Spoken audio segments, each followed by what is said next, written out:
Poštovani predsedavajući, poštovani gospodine ministre sa saradnicima, poštovani narodni poslanici, pred nama imamo Zakon o glavnom gradu, zakon koji smo mi, poslanici iz Srpske napredne stranke, dugo očekivali i kome je bilo krajnje vreme da ga donesemo.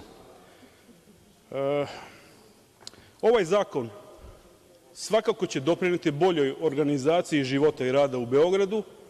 On će deo nadležnosti preneti sa gradskog na opštinski nivo, a samom gradu Beogradu će se za određene stvari proširiti nadležnosti baš onako kako to grad zaslužuje, jer on je u svakom slučaju nešto drugačiji od ostalih gradova i opština u Srbiji. Kada se donose ovakvi zakoni, obično se pojave oni koji su drugačijeg mišljenja. Ne zato što imaju neke argumente i činjenice protiv zakona, nego zato što po principu stvari smatraju da treba da budu protiv.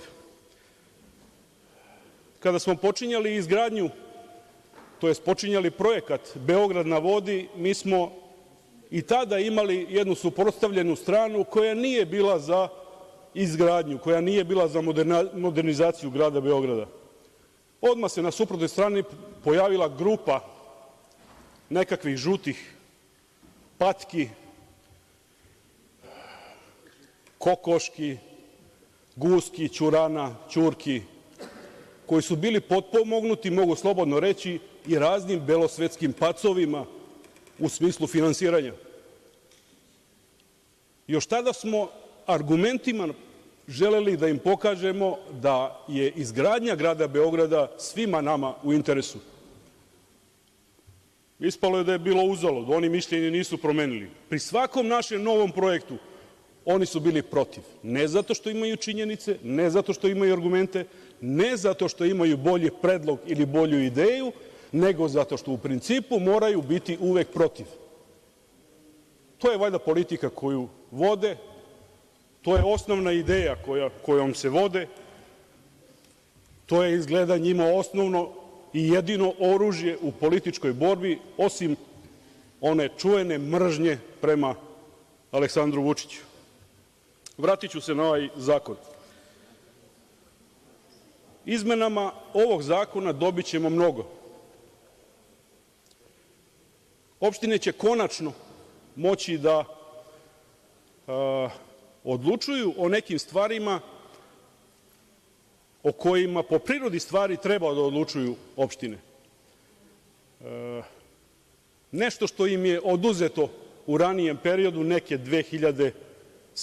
ili 2008. godine, kada se namerno vršila, reći ću, centralizacija vlasti u gradu Beogradu, kako bi ona bila što više u rukama jednog čoveka ili manje grupe ljudi.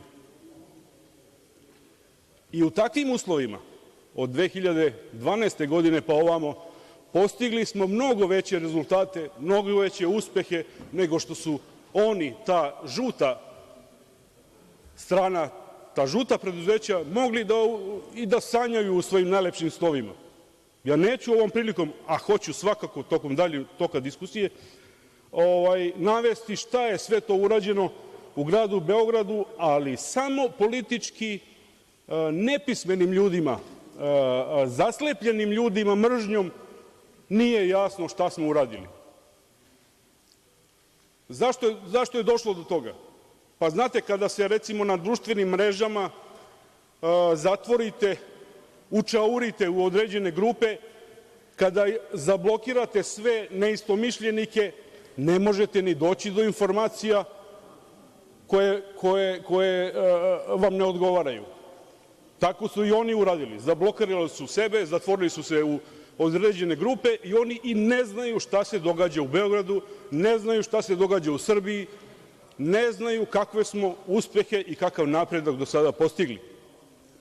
Ja verujem da oni i ne znaju ni da smo otvorili autoput kroz Srbiju, jer u toj zatvornoj grupi te informacije ne dolaze do njih. Imali su i oni graditeljske sposobnosti, ruku na srce, nije da nisu. Doduše, skupo nas je to koštalo i skupo će koštati sve buduće generacije. Eto, na primjer, samo dok izgradimo, to jest dok isplatimo čuveni most preko Ade sa svim svojim pristupnim saobraćajnicama. Ko zna koliko će još vremena proći i ko zna ko će još se morati da otplaćuje takve stvari.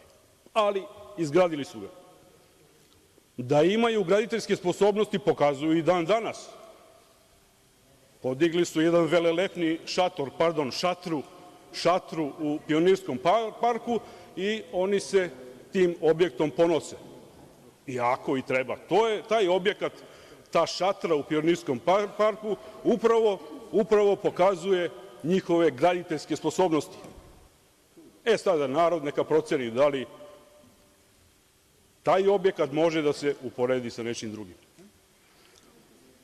Ja ću u daljem toku diskusije, kada budem u prilici, navesti sve uspehe ili deo uspeha u nekim našim gradskim opštinama. U svakom slučaju, potpuno podržavam ovaj predlog zakona, potpuno podržavam ovo što država omogućuje gradu Beogradu, jer grad Beograd će svakako morati tek da donese na osnovu ovog zakona novi statut, ali ono što država sada omogućuje gradu Beogradu da postane konačno prava prestonica, pravi glavni grad u Republici Srbiji. Hvala. Hvala kolega Đokiću.